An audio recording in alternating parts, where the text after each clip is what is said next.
transforma. O choro dura uma noite, mas a alegria, ela vem pela manhã. Você está sendo aprovado para você está sendo provado para você ser aprovado. É o Senhor trabalhando. Não é porque você pecou, porque se for esse o critério, estamos todos nós condenados a sofrermos aqui na terra, porque todos nós pecamos. Não é. É para quê? Qual é o propósito? Deus está permitindo isso para quê? Para que o nome dele seja glorificado. E essa palavra é para a tua vida. Deus está permitindo esse vento, Deus está permitindo esse propósito, e você tem que correr logo e falar: o nome de Deus tem que ser glorificado nessa situação. O quanto antes você entender isso, você sai dessa prova. E a tua atitude é que o nome do Senhor seja glorificado. O nome do Senhor seja glorificado. O nome do Senhor seja glorificado. Curve sua cabeça agora, feche seus olhos. Pai, em nome de Jesus, chegou a hora, Pai. Chegou a hora da tua palavra, Senhor. Senhor, nós estamos aqui para sermos alimentados por Ti, Senhor, porque sabemos que durante a semana não vai ser fácil, Senhor. Vão vir pressões, sim, Senhor, mas, Senhor, recebendo o alimento espiritual dado aqui na Tua casa, eu terei forças, eu ficarei vitaminado para suportar todas as pressões, Senhor, que sobrevirão, e eu mostrarei que o Teu nome pode ser glorificado. Em nome de Jesus, nós repreendemos agora todo espírito roubador de palavras agora. Põe a mão na tua mente, meu irmão. Põe a mão na mente. Em nome de Jesus, blinda essa mente agora. A palavra vai entrar e a palavra vai ficar. Em nome de Jesus, todo demônio que tenta roubar a palavra de Deus de nós, vai embora agora em nome de Jesus. Demônios perturbadores que atiçam vontades no banheiro, beber água, Senhor, se distrair, vai embora junto. Em nome do Senhor Jesus, agora nós vamos centrar na palavra. Em nome do Senhor Jesus, nós abençoamos esse momento, Senhor. Usa a minha vida como canal Teu, Senhor. Usa a minha boca, use as palavras, coloca as palavras, Espírito Santo. Coloca as palavras, Espírito Santo. Em nome de Jesus, amém. A palavra que eu tenho para falar hoje, compartilhar com os amados eu coloquei até um título: Deus se revela para aqueles que se identificam com o Cristo morto. Deus se revela para aqueles que se identificam com o Cristo morto. Será que você pode repetir? Deus se revela para aqueles que se identificam com o Cristo morto. Abra a palavra do Senhor lá em Filipenses. Filipenses capítulo 7.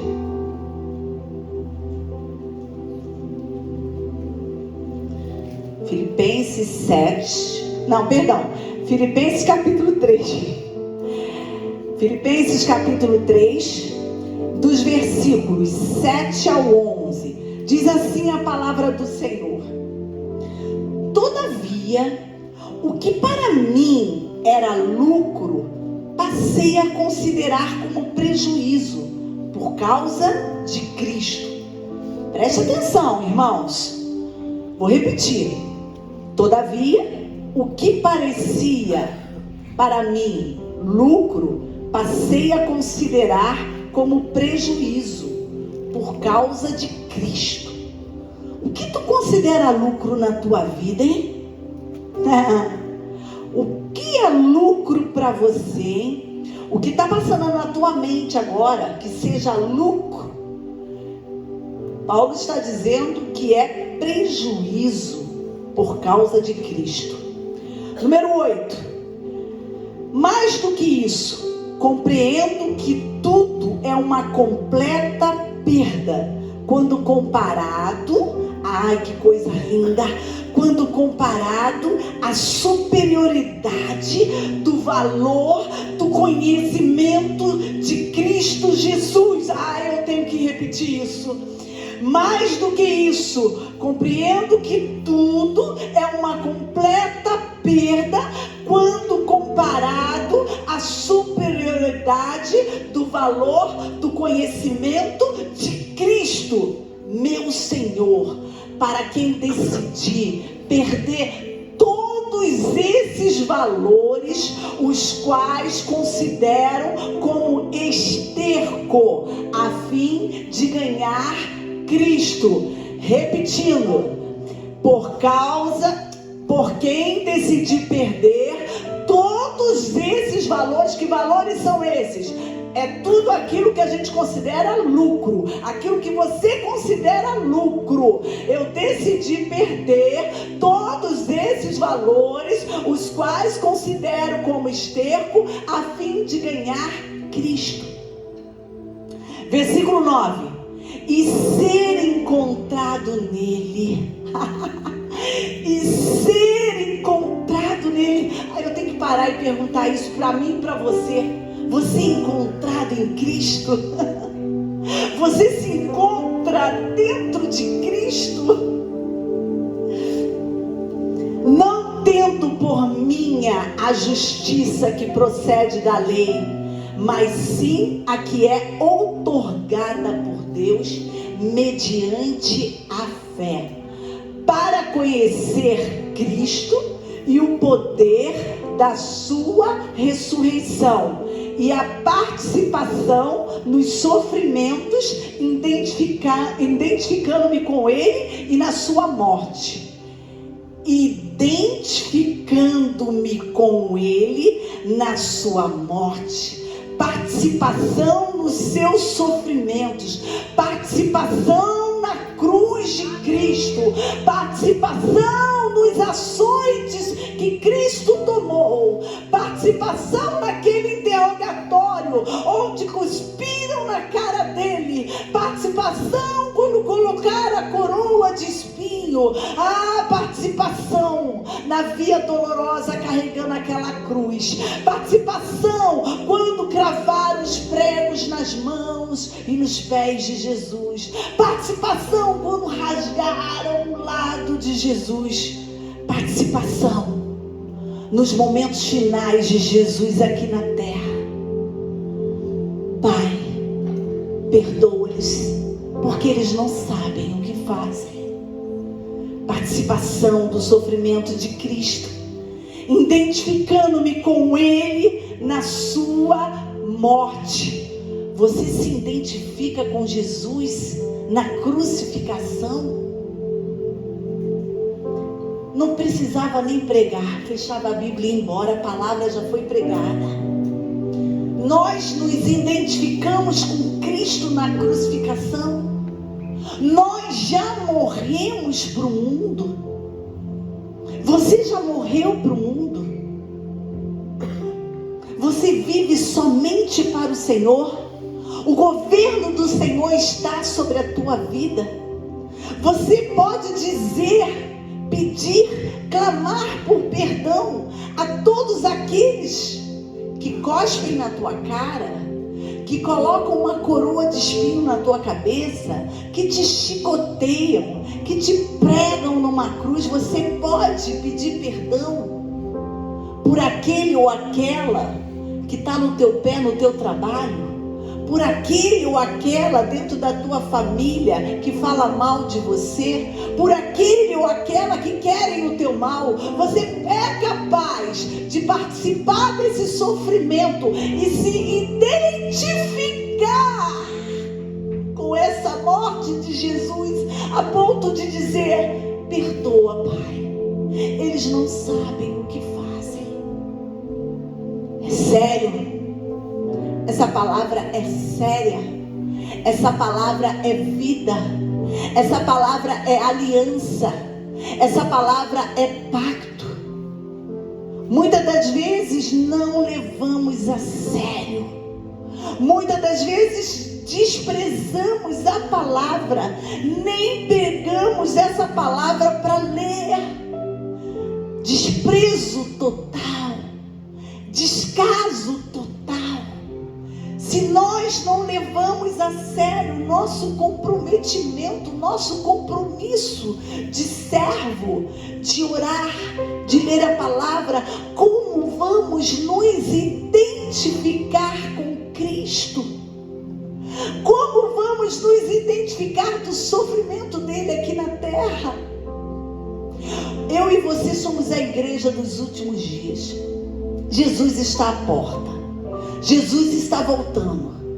E a pregação é de João Batista: arrependa-se, arrependa-se, arrependa-se.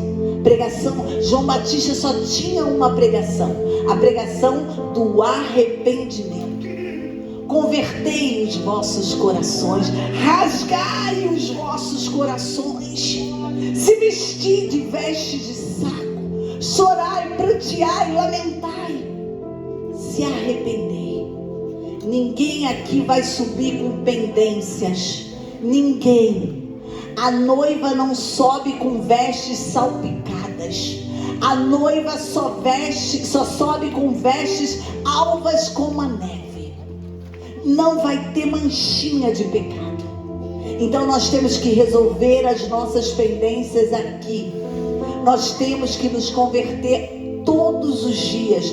Nós temos que ser crucificados todos os dias, para poder limparmos todos os dias a nossa veste nupcial, para poder subirmos quando o noivo nos chamar.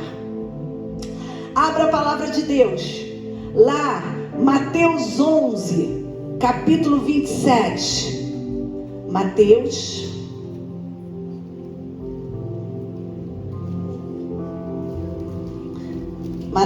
11,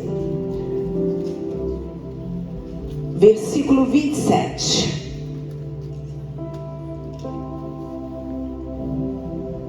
Diz assim a palavra de Deus: todas as coisas me foram entregues por meu Pai. Ninguém conhece o Filho senão o Pai. Ninguém conhece o Pai a não ser o Filho. E aquele a quem o Filho desejar revelar. Nós só vamos conhecer o Pai se o Filho desejar revelá-lo a mim e a você. Está escrito na palavra. Não é a pastora Érica, é a palavra. Vinde a mim todos os que estáis cansados de carregar suas pesadas cargas, e eu vos darei descanso. Tomai vosso lugar em minha carga e aprendei de mim, porque sou amável e humilde de coração, e assim achareis descanso para vossas almas, pois meu jugo é bom e a minha carga é leve. O versículo 28 termina: eu vos darei descanso, eu vos darei. O versículo 27 fala: a quem o Filho desejar revelar. Quem é que ele vai desejar revelar? O Pai. A todos que estão cansados e sobrecarregados e forem até a Ele procurar lugar de descanso. Vinde a mim, vem. Me entrega a tua carga e me entrega o teu fardo. Todos que forem até a Ele, Ele revelará quem é o Pai. Você está me entendendo nessa noite? O Pai só vai ser revelado a você quando você for a Jesus e lançar a tua carga, a tua sobrecarga na mão dele. Esse lançar a carga é você confiar totalmente nele.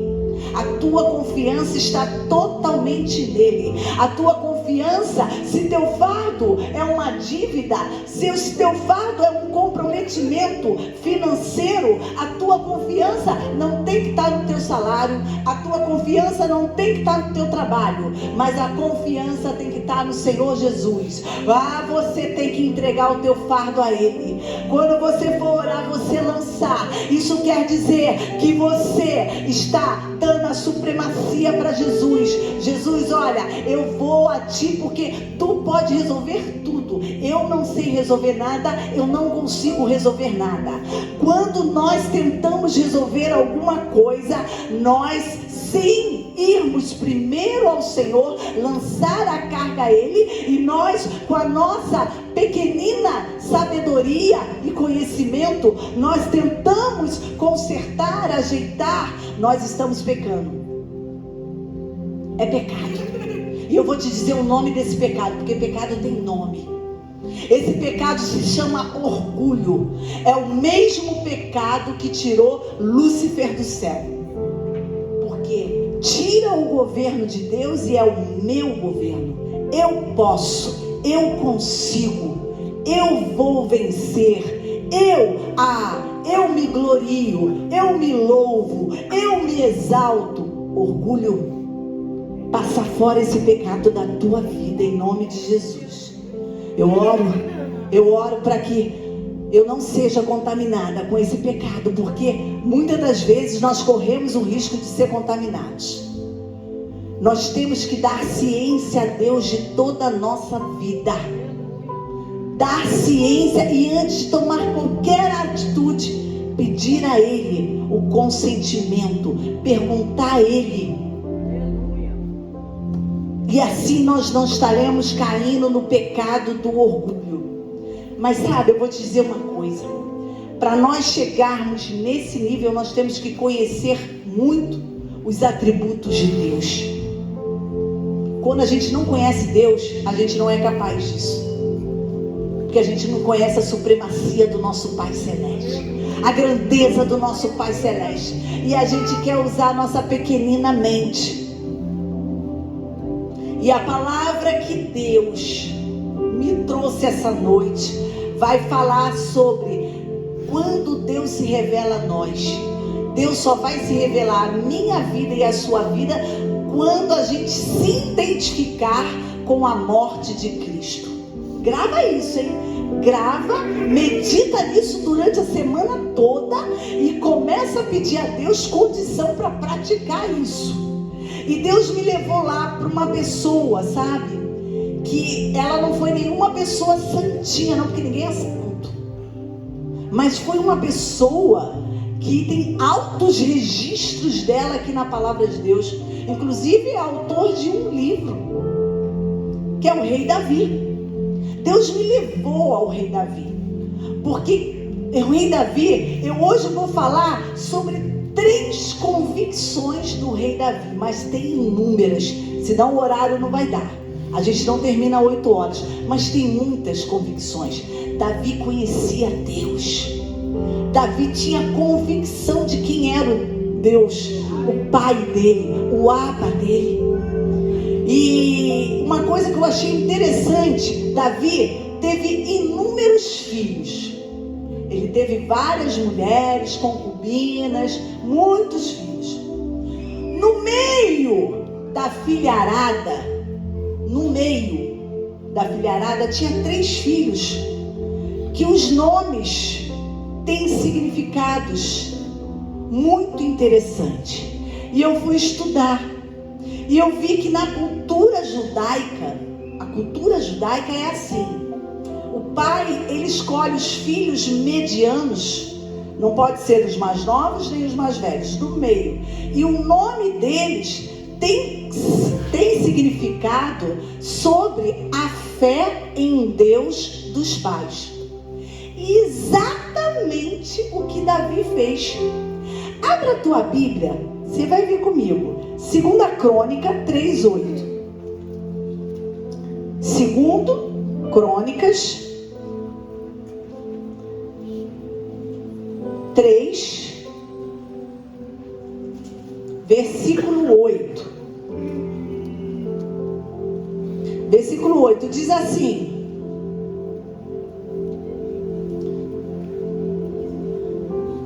não, peraí, que é o 3.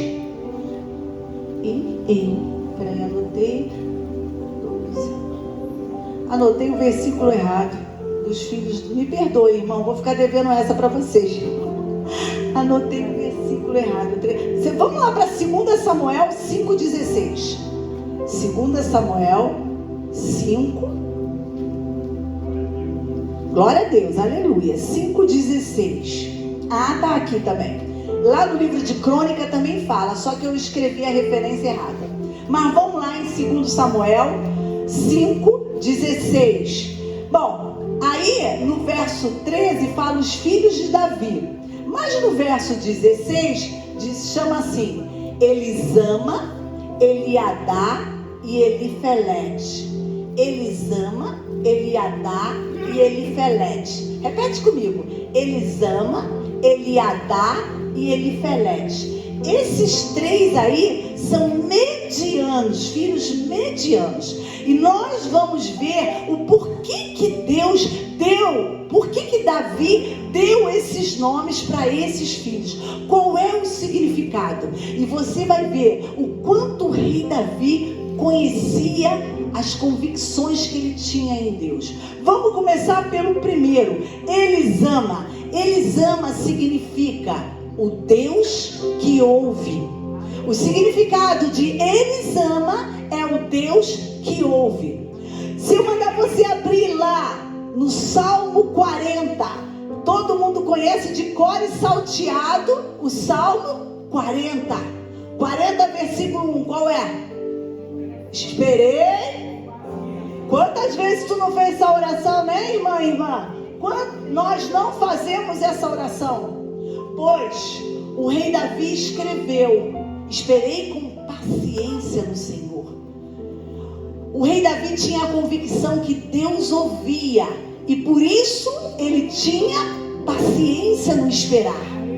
Quantas das vezes eu e você oramos e queremos o resultado para ontem? Porque hoje tudo gira em torno da tecnologia, tudo é rápido, e nós também queremos que o nosso Deus haja rápido em nosso favor. Mas ei, Deus não é teu servo não. Deus não é teu servo não. Você é servo ou serva dele, mas ele não é teu servo. A oração que o rei Davi nos ensina é: espera com paciência. Você está muito apressadinho. Você está muito precipitado. Você está pensando o quê? Vai esperar, porque só vou te dar na hora que eu quiser. Só vou te dar no dia, na hora que eu escrevi aqui na página do teu livro. Não vou te dar agora que tu está querendo, não. Tu fica quietinho. Você diz assim para tua alma: cala-te, alma, para de berrar, para de berrar. Eu te domino, alma. Eu te crucifico, alma. Cala a tua boca, que eu já entreguei esse assunto pro Pai. Eu já entreguei esse assunto pro Pai, e é Ele que vai dar a resposta final. Sabe por quê, alma? Prega pra alma, prega pra alma. Sabe por quê, alma? Porque Ele me ouve. Porque Ele me ouve. Ele te ouve. Ele te ouve. Mas ainda não aconteceu. Calma. Paciência. Paciência é uma virtude. Paciência é uma virtude. E por que a gente não quer ter paciência? Por que a gente quer ser imediatista? Resolver tudo no nosso tempo. Tá lá o Rafaelzinho, mais de um ano. Paciência. Paciência, porque Deus sabe o momento certo que Ele vai resolver essa causa para você. Ele sabe o momento certo. Mas uma coisa que você tem que sair daqui com a convicção de Davi, que colocou o nome do filho dele, Elisama, o Deus que ouve. Deus me ouve. Deus te ouve. E quando a gente vai lá estudar o livro de Reis, que a gente estuda, o rei Josafá. Quem lembra do rei Josafá? que vinham aqueles inimigos contra ele, ele ficou desesperado. Ele ficou com medo. Querido e querida, medo não é pecado, não. Medo é do ser humano. Agora, entrar dentro da caverna do medo, aí é. O medo não pode te aprisionar. O medo não te aprisiona. Você tem que ter domínio sobre o medo. E não o medo dominar você, mas dar aquele frio na barriga, isso é normal. Eu e você somos humanos. E o rei Josafá, ele estava com medo. Mas o rei Josafá era temente a Deus. E o que o rei Josafá fez? Chama o povo. Vamos conclamar um jejum. Eu quero todo o povo jejuando. Conclama a tua família, querido. Chama a tua família para um jejum. Chama o teu marido para um jejum. Chama a tua esposa para um jejum. Conclame sozinho. Você, eu vou conclamar essa semana um jejum na minha vida. Mas jejue. O jejum faz com que nós venhamos a nos esvaziar.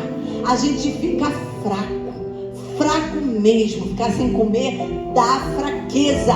Mas o propósito do jejum é nos deixar fracos, na dependência total de Deus. O propósito do jejum é tirar a comida da carne, para a carne parar de berrar e o espírito crescer dentro de nós e a gente ouvir Deus. E o rei Josafá, além de conclamar aquele jejum, ele faz uma oração com o povo, uma oração linda. Depois vocês podem estudar a oração do rei Josafá, como ele enaltece, como ele relembra o poder de Deus sobre o povo de Israel. Aí não tem jeito, a oração é ouvida. Josafá mexeu com o coração do pai. E aí vem aquela palavra que a gente gosta, né? Nessa peleja, vós não tereis que pelejar. Todo mundo gosta. Opa, cruzar os bracinhos. Só vou assistir de arquibancada. De arquibancada não, camarote. Só vou assistir de camarote o meu inimigo, ó. Caramba, Deus vai acabar com ele. Ó, nessa peleja não vai ter que pelejar, mas você vai ter que se colocar na posição. Se você for por camarote, cruzar os braços para ver Deus acabar com teus inimigos, Deus não vai fazer não. Porque nessa peleja, o que Deus fala através do profeta? Chama os levitas. Põe à frente do exército. Caramba, levita, hein? Que não pegava numa espada, né? Mas foi lá pra frente da batalha. E a missão dos levitas era ir para frente, não com espada, mas com seus instrumentos e louvando ao Senhor. Rendei graças ao Senhor, porque Ele é bom.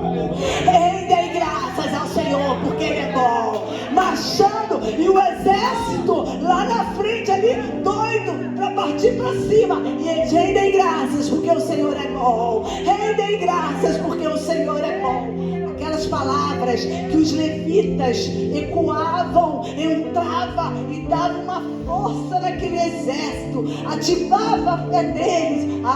Irmãos, e Deus começa a operar.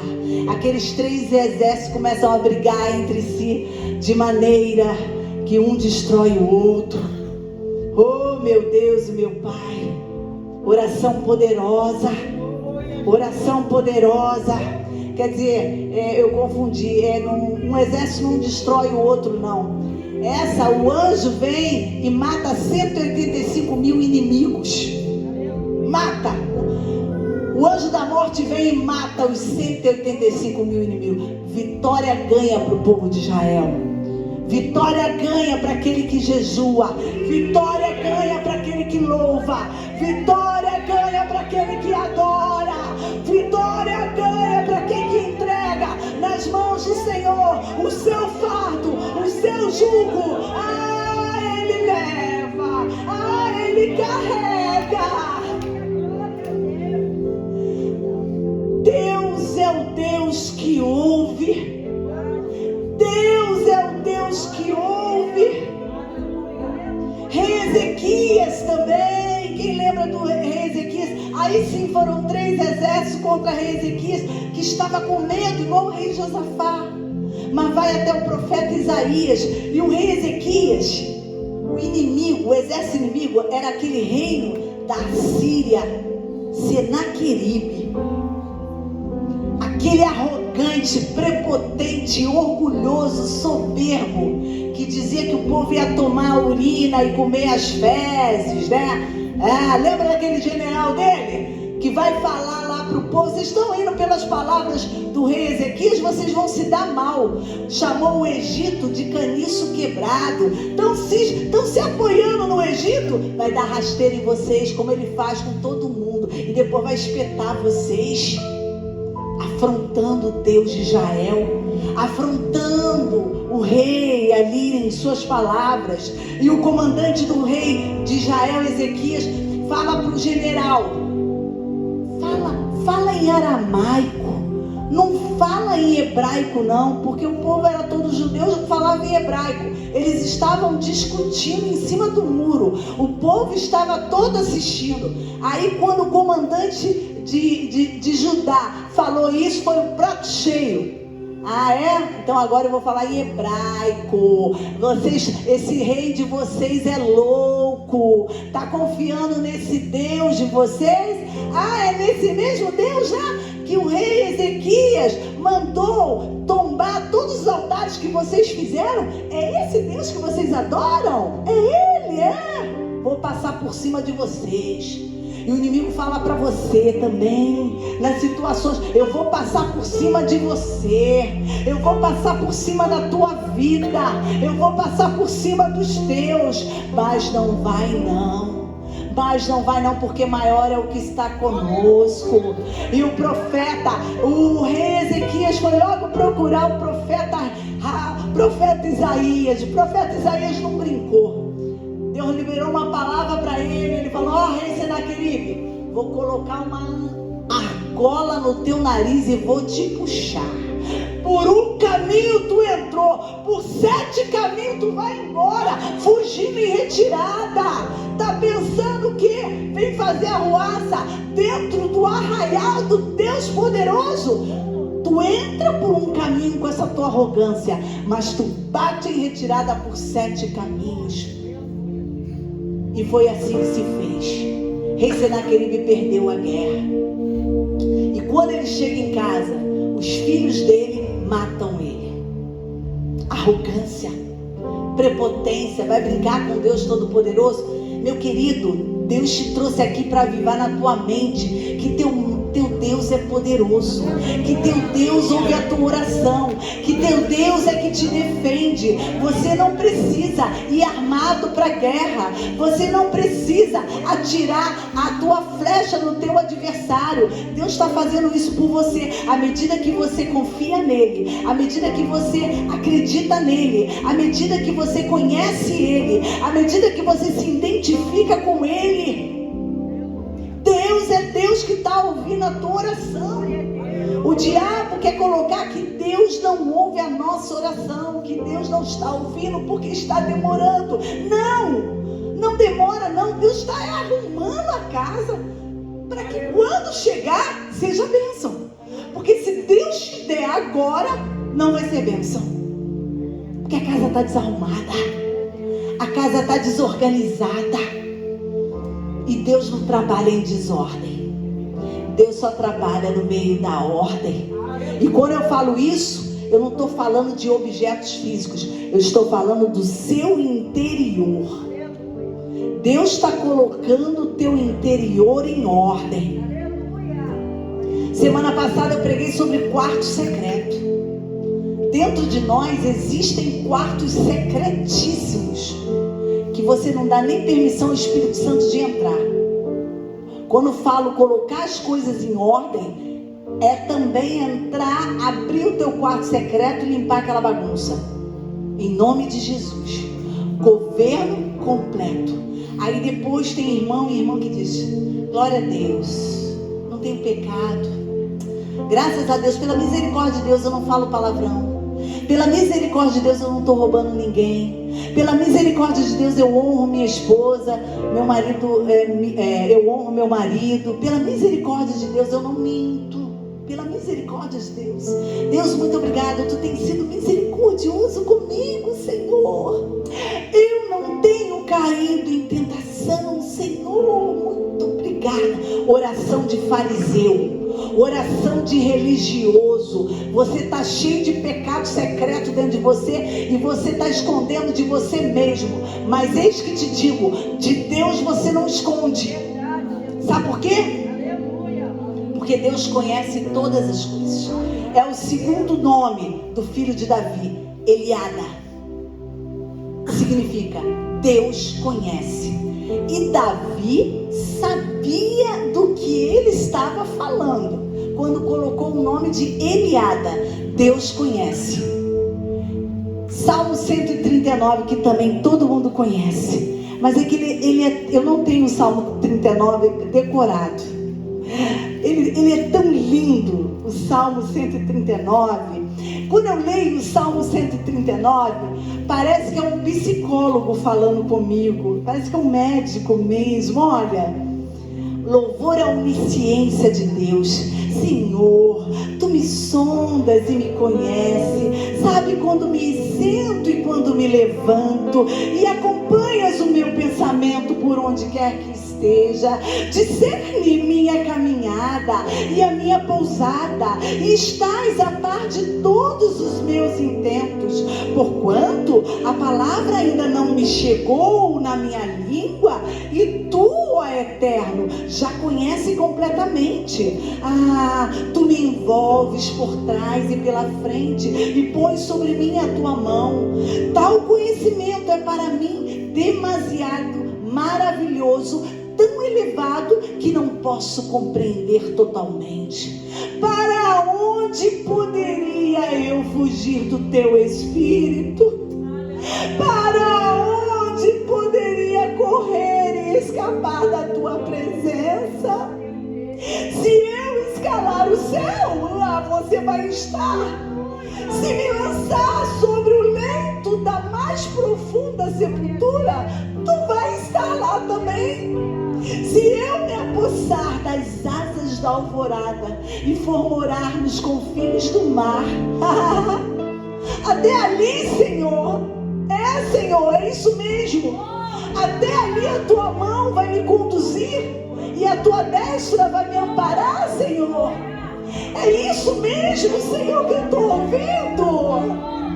Se eu cogitar as trevas, pelo menos as densas trevas vão me encobrir. Mas peraí, Senhor, a luz ao meu redor se tornará noite.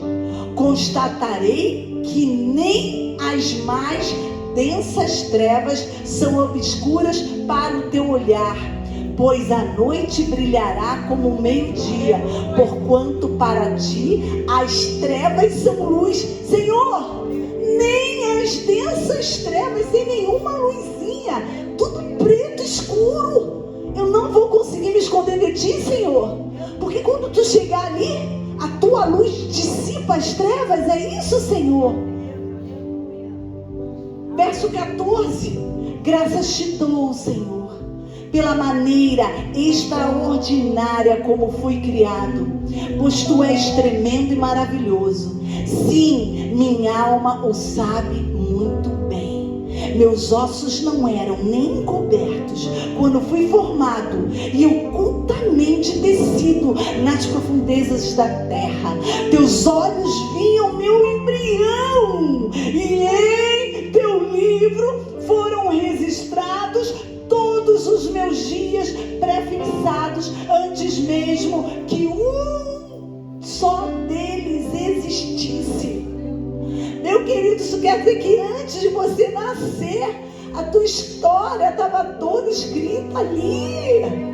Antes do dia existir, antes de você nascer e fazer, já estava registrado.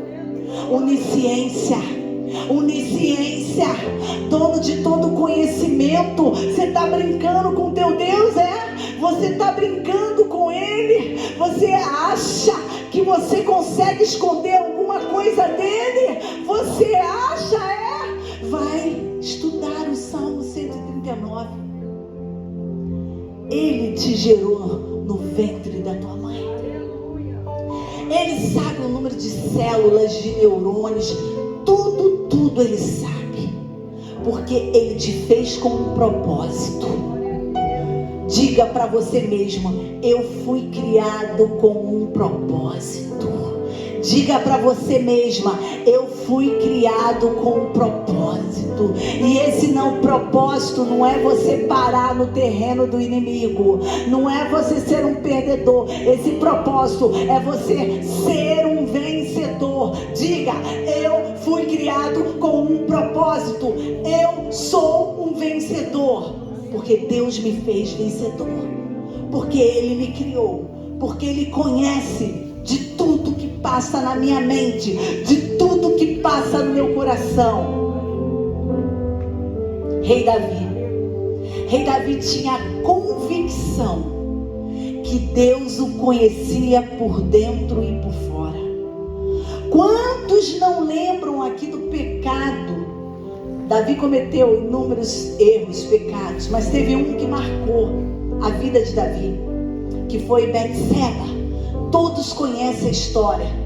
Aquela mulher casada, no qual o rei Davi tem um caso amoroso, e ela engravida. E aí o que ele tem que fazer? Tem que despachar o marido dela. E o marido dela era o fiel comandante dele. Ai, ai, ai. Ai, ai, ai.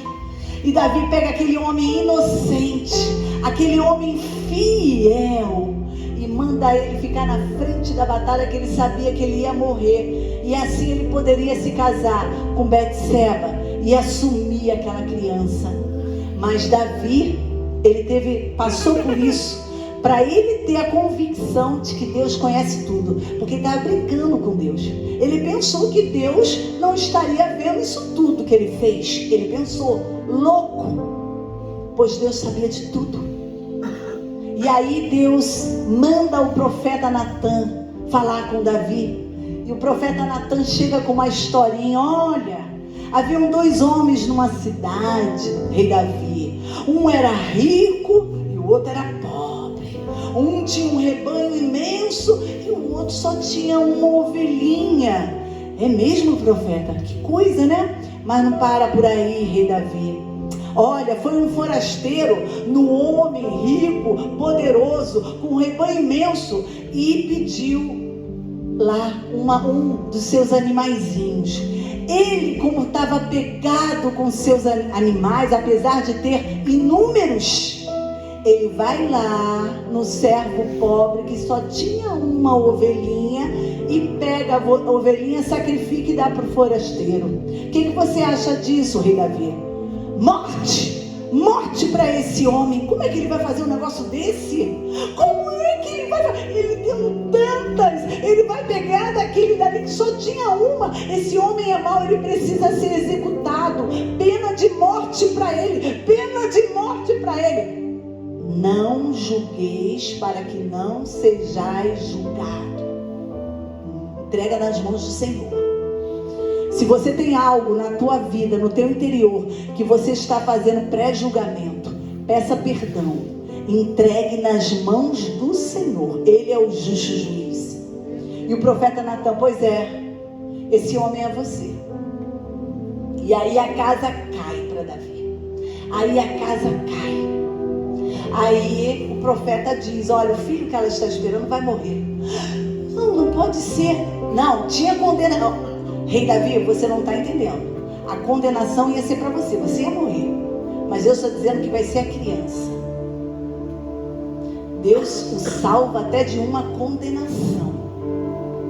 E o rei Davi vai para casa, se veste de vestes de saco, faz um jejum no qual os anciãos e o seu exército ficava em cima dele. Rei, você precisa comer. Não, eu estou aqui clamando pela vida do meu filho, porque nessa altura o filho já tinha nascido e estava doente, e ficou 7 dias doente, 7 dias de jejum e clamando, chorando, 7 dias jejum, clamando, chorando, 7 dias jejum, clamando, chorando, pedindo misericórdia, pedindo compaixão. Enquanto a vida, há esperança. Vamos seguir o exemplo do rei Davi. Enquanto a vida, clame.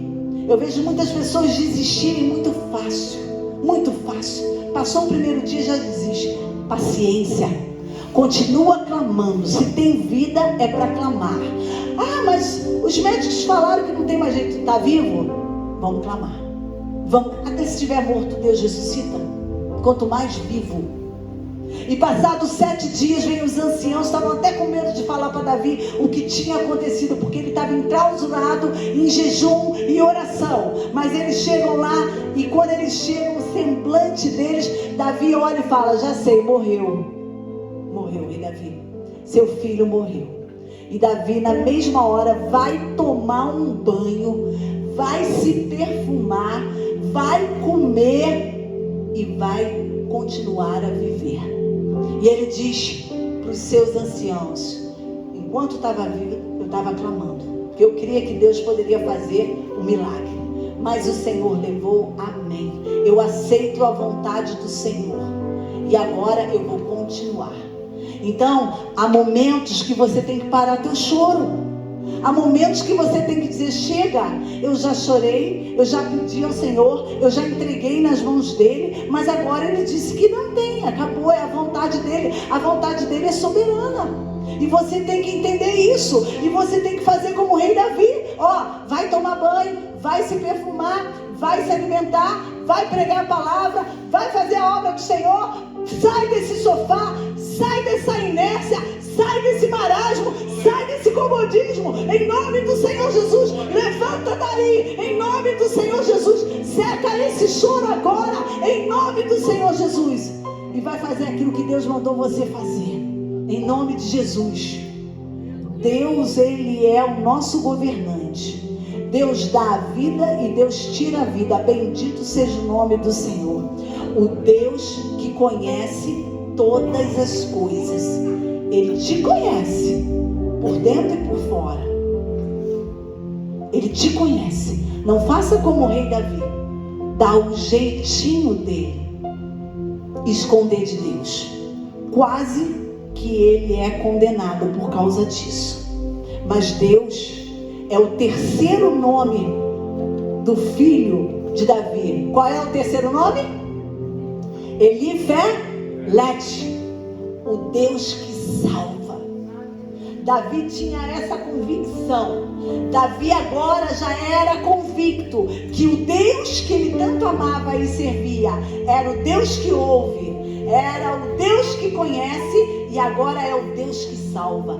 3 convicções que eram marcantes agora, depois de um amadurecimento da vida do rei Davi. O Deus que salva. Deus salvou ele, deu inúmeros casos de livramentos de salvação. Quantos lembram aqui quando ele era pastor de ovelha e ele defendendo o rebanho, ele consegue salvar as suas ovelhas de um urso, de um leão? Ele não salva as suas ovelhas, Deus salva ele, dando condição a ele de matar o urso e o leão. Eu quero te dizer, você não vai salvar ninguém, mas Deus vai te dar a condição de você matar esse urso e esse leão, porque Ele é que é o Deus que salva, você não, em nome de Jesus.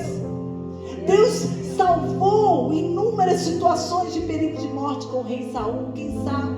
Rei Saul queria matar. Rei Saul estava doente da mente e ele tinha um foco em Davi. Ele queria acabar com Davi, porque Davi ameaçava o reinado dele. Inúmeras vezes ele planejou matar Davi, mas não matou. Por quê?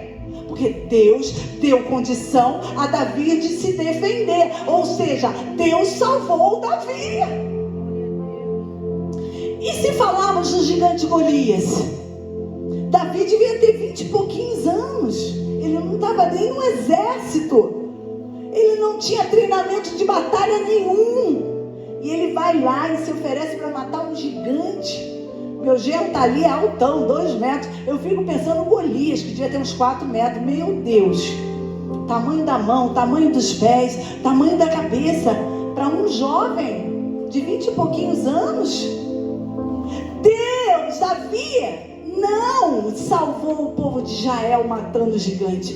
Deus salvou Davi dando condições a ele de matar o gigante. Deus te dá condição. Bernardo, você é um adolescente, Bernardo. Deus te dá condição de você matar um gigante. O gigante na tua vida, Bernardo, pode ser qualquer situação, viu? Pode ser qualquer situação. Na tua escola, na tua casa, com tua mãe, com teu pai. Deus dá condição a você de matar o gigante que quer roubar a tua alegria, que quer roubar a tua felicidade. Deus te dá a condição de você matar um gigante. Você é um adolescente guerreiro do Senhor Jesus. E Deus ama a tua vida. Deus ama a tua vida, porque Ele te criou, Ele te formou no ventre da tua mãe, desde que você era uma substância sem forma, desde que você era um milhão, tu foi gerado com um propósito, propósito de ser vencer, porque Deus nos salva, por causa do propósito, Deus nos salva. Salvou Davi da condenação, porque Davi era para ser condenado pelo ato dele com Betseba, mas Deus o livrou. E Deus manda te dizer: e eu te salvo da tua condenação também. Quando eu mandei meu filho vir aqui morrer por você, eu estava salvando você da sua condenação, porque você já estava condenado à morte. O pecado te condenou à morte. O pecado te condenou à morte. O salário do pecado é a morte. Ah, mas o dom de Deus é a vida eterna. Ah, mas Ele mandou o teu Salvador. Ah, mas Ele mandou Jesus. Davi não conhecia Jesus na pessoa de filho. Eu e você conhecemos. Eu e você conhecemos a pessoa de Jesus como filho. Ah, eu e você conhecemos o Cristo, o Salvador, que deu a vida por nós e nos salvou. E diz para nós, olha, vocês farão coisas maiores do que eu fiz. Em meu nome, vocês farão coisas maiores do que eu fiz. Usando o nome de Jesus, nos identificando com o Cristo na sua morte, nós vamos fazer coisas maiores. Você crê nisso? Você crê nisso? Você pode dar um amém? Fica de pé no teu lugar em nome do Senhor Jesus. Acho que tá com louvor. Tá com louvor? Fica de pé agora. Fecha teus olhos agora, nós já estamos encerrando. Aleluia, Senhor. Louvado seja o nome do Senhor. Deixa Deus te usar. Cadê o louvor dessa igreja aqui? Aleluia, Senhor.